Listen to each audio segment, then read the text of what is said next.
सर्वांना नमस्कार. या भागामध्ये आपल्याला समांतरभुज चौकोनाच्या कसोट्या बघायच्या आहेत. समांतरभुज चौकोनाच्या कसोट्या म्हणजे काय की तो समांतरभुज चौकोन ओळखण्यासाठी कोणकोणत्या अटी आहेत, तो समांतरभुज चौकोन कसा ओळखायचा. जर एखादा चौकोन आपल्याला दिलेला असेल, त्याच्या समांतरभुज बाजू त्याच्या सम्मुख बाजू जर एकरूप असतील तर तो समांतरभुज चौकोन आहे की नाही हे कसं ओळखायचं. हे ओळखण्यासाठी जे आपण अटी लावतो त्याला म्हणायचं आहे समांतरभुज चौकोनाच्या कसोट्या. आता समांतरभुज चौकोनाच्या कसोट्या बघण्याच्या अगोदर आपण समांतर रेषांच्या कसोट्या काय आहेत त्याची एकदा उजळणी करू. मग आता समांतर रेषांच्या कसोट्या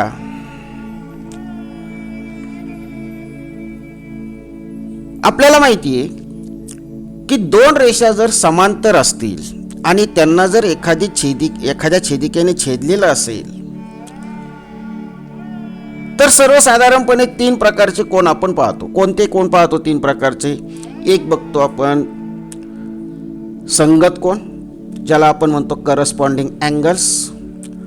दुसरं आपण बघतो व्युत्क्रम कोन म्हणजेच अल्टरनेट अँगल्स. आणि तिसरं बघतो अंतरकोन म्हणजेच इंटेरियर अँगल. मग समांतर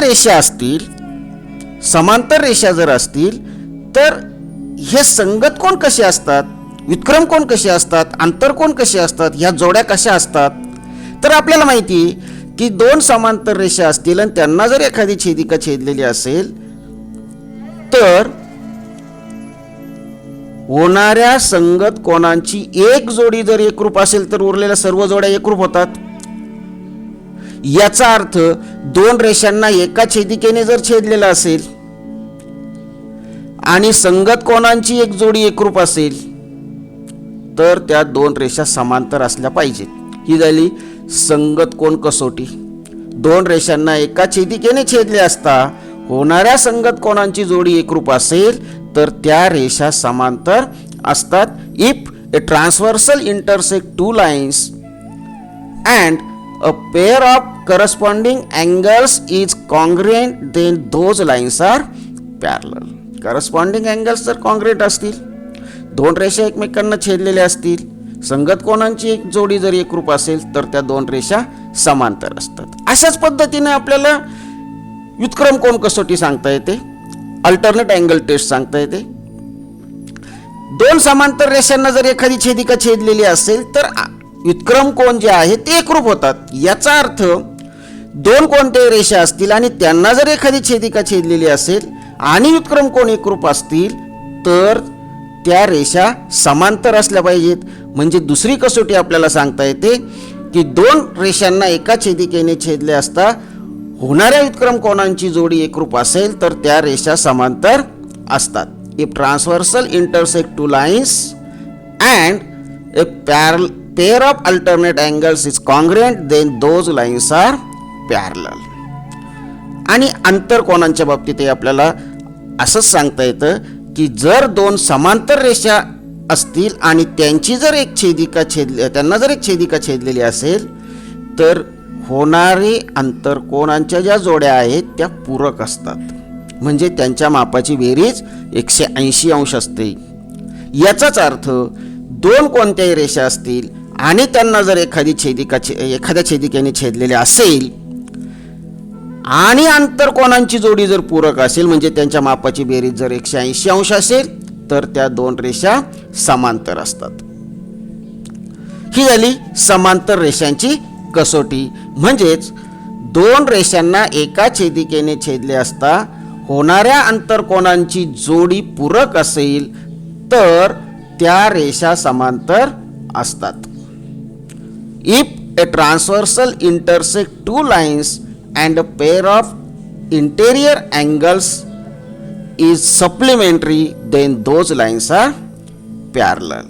म्हणजे अशा पद्धतीनं ह्या समांतर रेषांच्या कसोट्या आहेत ह्या लक्षात ठेवायच्या आपल्याला, कारण आपल्याला पुढे बघायचंय समांतरभुज चौकोनाच्या कसोट्या. तो समांतरभुज चौकोन आहे की नाही हे आपल्याला आता ओळखायचंय. त्यासाठी आपण बघणार आहे समांतरभुज चौकोनाच्या कसोट्या. आणि पहिली कसोटी आपण बघणार आहे टेस्ट ऑफ पॅरलोग्राम. पहिली टेस्ट आहे, पहिली कसोटी आहे, जर समांतरभुज चौकोनाच्या सम्मुख बाजूंच्या जोड्या एकरूप असतील तर तो चौकोन समांतरभुज चौकोन असतो.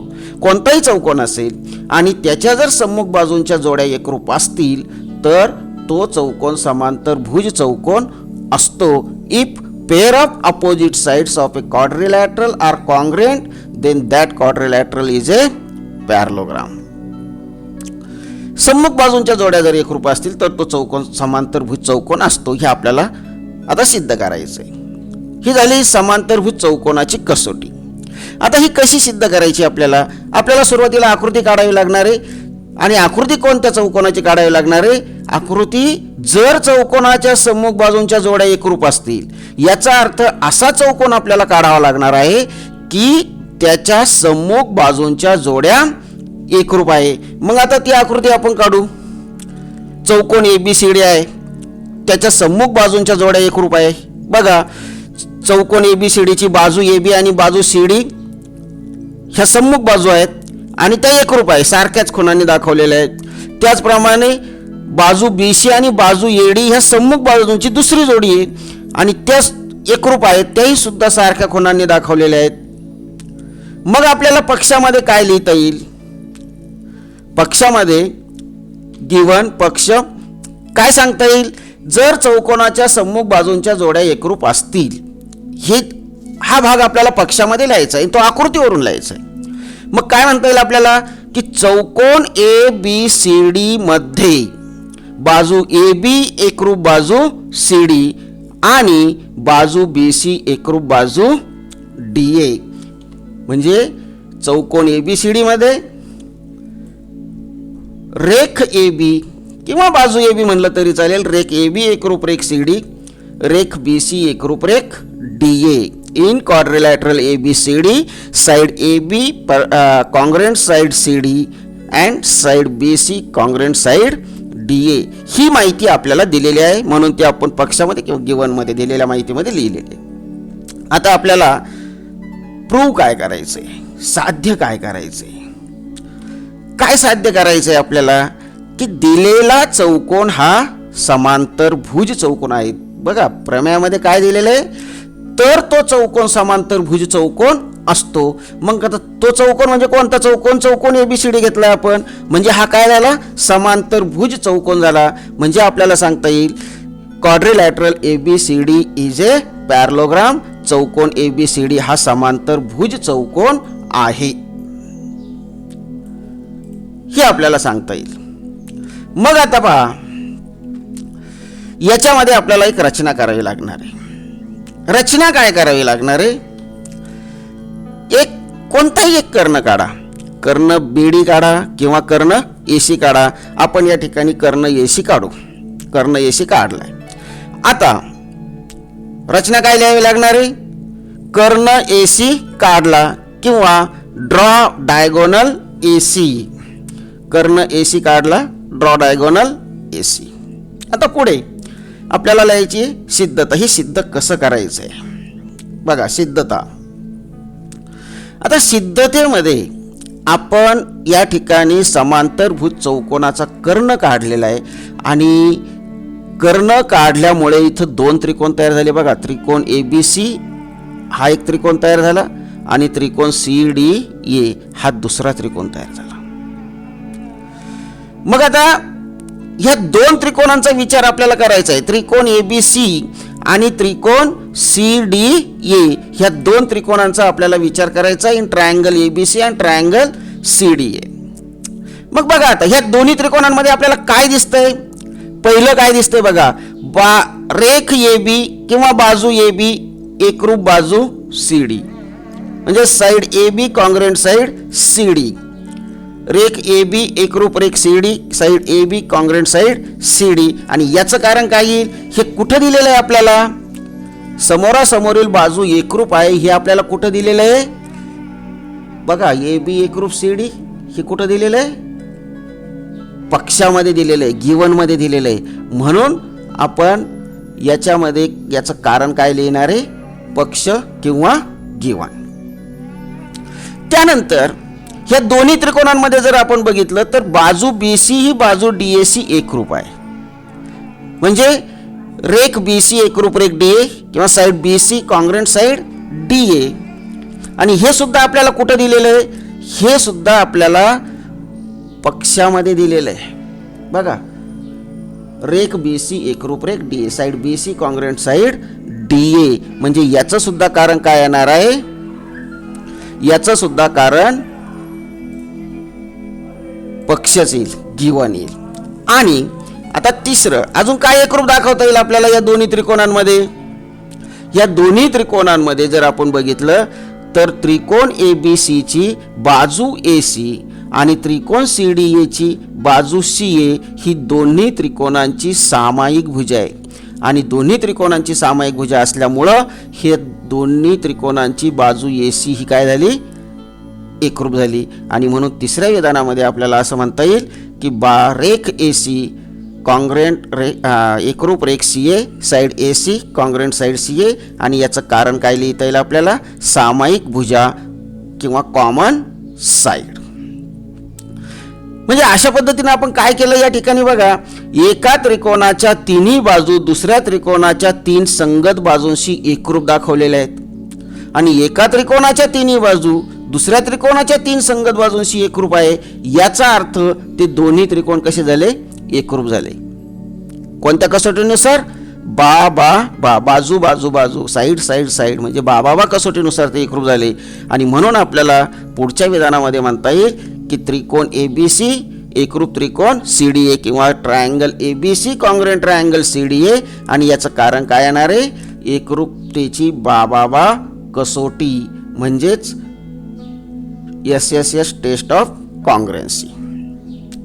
आता दोन त्रिकोण एकरूप आहे आणि आपल्याला माहिती आहे की जर दोन त्रिकोण एकरूप असतील तर त्यांच्या संगत बाजू एकरूप असतात, त्यांचे संगत कोन एकरूप असतात, हे आपल्याला माहिती आहे. आणि मग आता पुढे बघा, ह्या दोन्ही त्रिकोणांमध्ये दोन्ही त्रिकोण एकरूप आहे. मग आता या त्रिकोणाचा कोन ACB आणि CAD या त्रिकोणाचा कोन CAD. म्हणजे पहा, हे दोन कोन आपण या दोन्ही कोनांचा विचार करू. बघा, कोन ACB हा कोन आणि कोन CAD हा दुसरा कोन आहे. हे दोन त्रिकोणांचे दोन कोन आहेत. मग हे जे दोन कोन आहेत हे जर आपण बघितले तर हे काय झाले, कोणते कोन होतात, हे रेख BC आणि रेख AD यांची छेदिका AC मुळे तयार होणारे व्युत्क्रम कोन आहेत. लक्षात घ्या, म्हणजे कोन BCA एकरूप कोन DAC. आणि याचं कारण काय येणार आहे, याचं कारण येणार आहे एकरूप त्रिकोणांचे संगत कोन. आणि एकरूप त्रिकोणांचे संगत कोन म्हणजे CSCT corresponding angles of congruent triangle. आणि मग आता हे दोन कोन जर आपण बघितले तर कोन BCA आणि कोन CAD हे जे दोन कोन आहेत, हे दोन कोन रेषा BC आणि रेषा AD यांची छेदिका AC मुळे होणारे व्युत्क्रम कोन आहेत. आणि व्युत्क्रम कोन कसे आहेत, एकरूप आहे. आपण अगोदर बघितलंय की व्युत्क्रम कोन कसोटी काय सांगते, दोन रेषांना एका छेदिकेने छेदलेले असेल आणि होणारे व्युत्क्रम कोन एकरूप असतील तर त्या दोन रेषा समांतर असतात. म्हणजे या ठिकाणी आपल्याला काय म्हणता येईल, BC आणि DA ह्या काय झाल्या, समांतर झाल्या. म्हणजे इथं आपल्याला सांगता येईल की कोन ACB आणि कोन CAD हे रेषा BC आणि रेषा AD यांची छेदिका AC मुळे होणारे व्युत्क्रम कोन आहेत. म्हणजेच angle ACB and angle CAD are alternate angles form by the transversal AC of segment BC and segment AD. आणि म्हणून इथं आपल्याला सांगता येईल की BC आणि AD ह्या कशा झाल्या, समांतर झाल्या, समांतर रेषा झाल्या, म्हणजेच रेख BC समांतर रेख AD, याला म्हणू आपण विधान क्रमांक 1, side BC parallel side AD. आणि याचं कारण येईल व्युत्क्रम कोन कसोटी, अल्टरनेट अँगल टेस्ट. आता पहा, आता पुढे हे जे दोन कोन एकरूप दाखवले अशाच पद्धतीने आपल्याला हे दोन कोन सुद्धा एकरूप दाखवता येतील. म्हणजे कोन BAC आणि कोन DCA हे दोन कोन बघा, या ठिकाणी हे सुद्धा कोणते आहेत,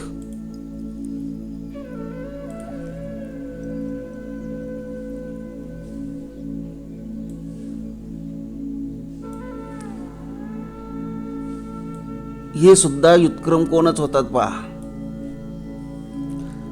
शाई जरा वेगळी घेतो. हे सुद्धा व्युत्क्रम कोनच होतात. कोन BAC आणि कोन BAC आणि कोन ACD हे दोन कोन जे आहेत ते व्युत्क्रम कोन आहेत. हे एकरूप आहेत. हे काय एकरूप आहेत, तर याचं कारण आहे की हे एकरूप त्रिकोणांचे संगत कोन आहेत.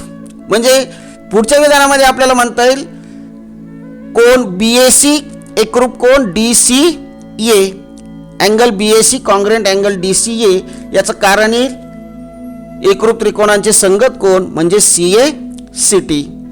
आता हे कोन जर आपण बघितले तर हे कोणते कोन होतात, कोन BAC आणि कोन DCA हे जे दोन कोन आहेत हे कोणते कोन आहेत, तर रेषा AB आणि रेषा DC यांची छेदिका AC मुळे होणारे व्युत्क्रम कोन आहेत. आणि ते कसे आहेत, एकरूप आहे. म्हणजे इथं आपल्याला असं म्हणता येईल की कोन BAC व कोन DCA हे रेषा AB व रेषा CD यांची छेदिका AC मुळे होणारे व्युत्क्रम कोन आहेत. म्हणून म्हणजेच याचा अर्थ काय झाला की angle BAC and angle DCA are alternate angles formed by the transversal AC of segment AB and segment CD. आणि म्हणून मग इथं आपल्याला काय सांगता येईल की हे व्युत्क्रम कोन होतात आणि ते एकरूप आहेत. याचा अर्थ AB आणि CD ह्या दोन्ही रेषा समांतर आहेत. म्हणजेच रेख AB समांतर रेख CD, याला म्हणू आपण विधान क्रमांक 2, side AB parallel side CD. आणि याचं कारण येईल व्युत्क्रम कोन कसोटी म्हणजेच अल्टरनेट अँगल टेस्ट. आता एक लक्षात घ्या, विधान 1 आणि विधान 2 ह्या दोन विधानांचा जर आपण विचार केला तर पहिल्या विधानामध्ये काय म्हणलेलं आहे, BC रेख BC समांतर रेख AD, रेख BC आणि रेख AD ह्या दोन्ही समांतर आहेत. पण BC आणि AD चौकोन ABCDच्या सम्मुख बाजू आहे. दुसऱ्या विधानामध्ये काय म्हणलेलं आहे की रेख AB समांतर रेख CD, रेख AB आणि रेख CD समांतर आहे आणि रेख AB व रेख CD चौकोन ABCच्या सम्मुख बाजूंची दुसरी जोडी आहे. आणि आपल्याला समांतरभुज चौकोनाची व्याख्या माहिती आहे की चौकोनाच्या सम्मुख बाजूंच्या जोड्या परस्परांना समांतर असतील, सम्मुख बाजूंच्या दोन्ही जोड्या समांतर असतील तर त्या चौकोनाला आपण समांतरभुज चौकोन असं म्हणतो. म्हणजे या ABCD या चौकोनामध्ये AB आणि CD ह्या दोन बाजू सम्मुख बाजूंची पहिली जोडी समांतर आणि BC व AD ही दोन सम्मुख बाजूंची दुसरी जोडी समांतर. याचा अर्थ चौकोन ABCD हा समांतरभुज चौकोन आहे. म्हणजेच विधान 1 आणि 2 वरून आपल्याला काय सांगता येतं की चौकोन ABCD हा समांतरभुज चौकोन आहे. From 1 and 2 quadrilateral ABCD is a parallelogram. अशा पद्धतीनं आपल्याला ही समांतरभुज चौकोनाची पहिली कसोटी, जर चौकोनाच्या सम्मुख बाजूंच्या जोड्या एकरूप असतील तर तो चौकोन समांतरभुज चौकोन असतो, हे सिद्ध करता येतं. ठीक आहे, धन्यवाद.